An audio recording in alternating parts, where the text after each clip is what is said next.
In this lecture module, I want to give you a little bit of the historical context of the pre-Socratic philosophers, a little bit before and a little bit after the period in which they were writing and thinking.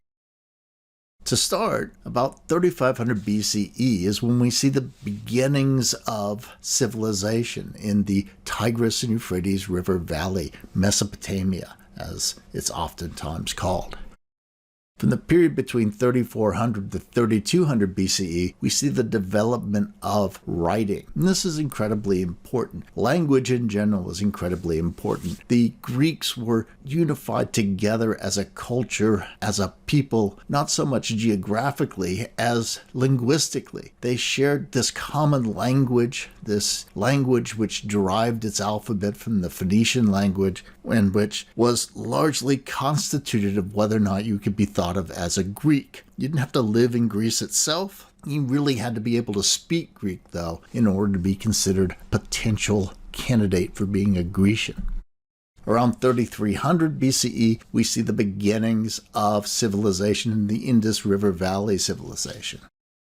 And 3100 BCE finds the beginnings of the Nile River Valley civilization. So this period of time, we have the development of civilizations in these river valleys. We find the development of writing. And then it's not until about 1600 BCE that we think we find the beginnings of civilizations in the Shang dynasty, the Yellow and Yangtze River valleys.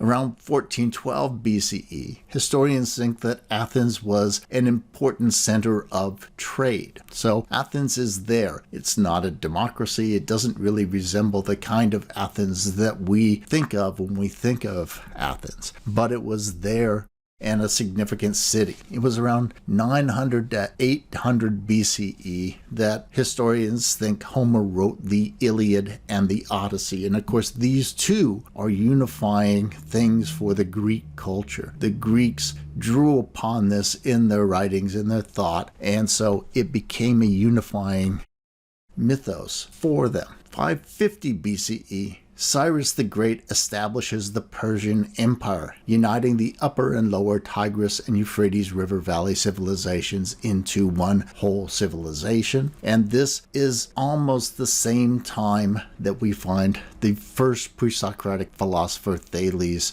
dying. 510 BCE, we find Cleanthes establishing democracy in Athens. 492, Cyrus the Great invades Greece. And in 480, Xerxes, Cyrus's son, invades Greece. Cyrus didn't succeed. Xerxes pretty much succeeds but doesn't hold on to Greece. In 431, Greece gets into an internal conflict, the Peloponnesian War. In 338 BCE, Philip of Macedonia defeats Athens and creates the League of Corinth.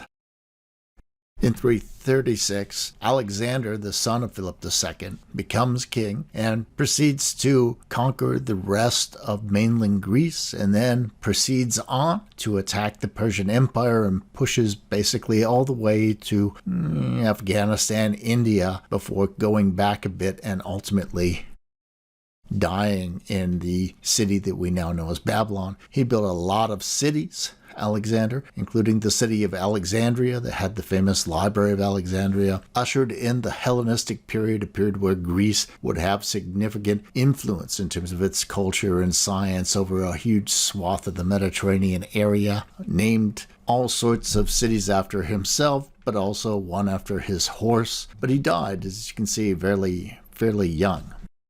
We'll be looking at some of the Greek philosophers that are listed on this connection handout. We've got Thales of Miletus, Pythagoras, Heraclitus, Anaxagoras, Empedocles, and Democritus that we'll be focusing on in the lecture, and we focused on in the readings as well.